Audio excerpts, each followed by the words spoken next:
બધા દેવભૂમિ દ્વારકાના આગેવાનો અહમદભાઈ ખવા, જેપી મારવિયા સાહેબ, વિક્રમભાઈ, જીવણભાઈ અગ્રણીઓ બધા જોડાશે. આપણે દીપ પ્રાગટ્ય કરવાનું હોય.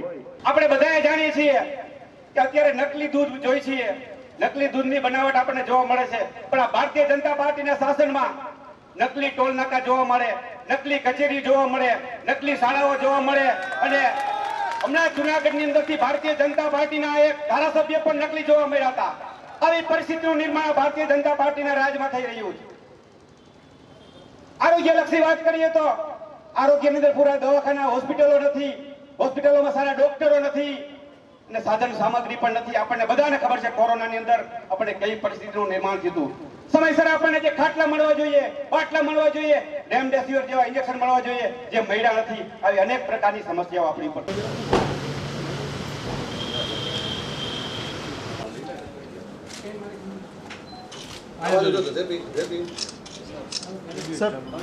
આ શુભ દિવસે અમારી ઇન્ડિયન નેશનલ કોંગ્રેસ પાર્ટી એ તરફના આદેશથી 12 લોકસભા બેઠક ઉપરથી આજે આદેશ આપી દીધો છે કે તમે તમારું ઉમેદવારી પત્ર ભરી દો. અને પ્રજાના સાથ સહકારથી, જનતાના વિશ્વાસથી આજે ઉમેદવારી પત્રક ભર્યું છે અને જનતા મારી સાથે જ છે. તમે ક્યાં મુદ્દા લઈને જશો?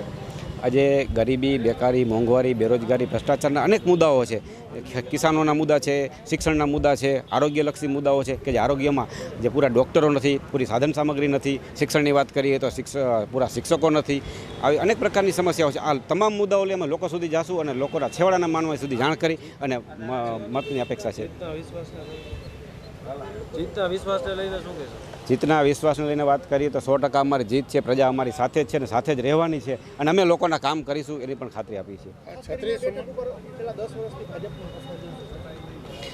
છેલ્લા 10 વર્ષથી ભાજપનું શાસન છે એટલે તો પ્રજા કંટાળી ગઈ છે. આજે રોડ રસ્તાની વાત કરીએ, જે મેં વાત કરી કે હમણાં જ આરોગ્યલક્ષીની વાત કરું તો આપણા રાઘવજીભાઈ કૃષિ કેબિનેટ મંત્રી હતા, પોતે અહીંયા જે બીમાર હતા આપણી હોસ્પિટલમાં, અહીંયા સરકારી હોસ્પિટલમાં દાખલ કર્યા તો મશીનની સાધન સામગ્રી ન હતી તો તાત્કાલિક એને રાજકોટ લઈ જવા પડ્યા. તો આ મોટા પ્રશ્નો જો નેતાઓને ન મળતો તો આમ જનતા શું કરશે? તો આવી તો અનેક પ્રકારની સમસ્યાઓ છે.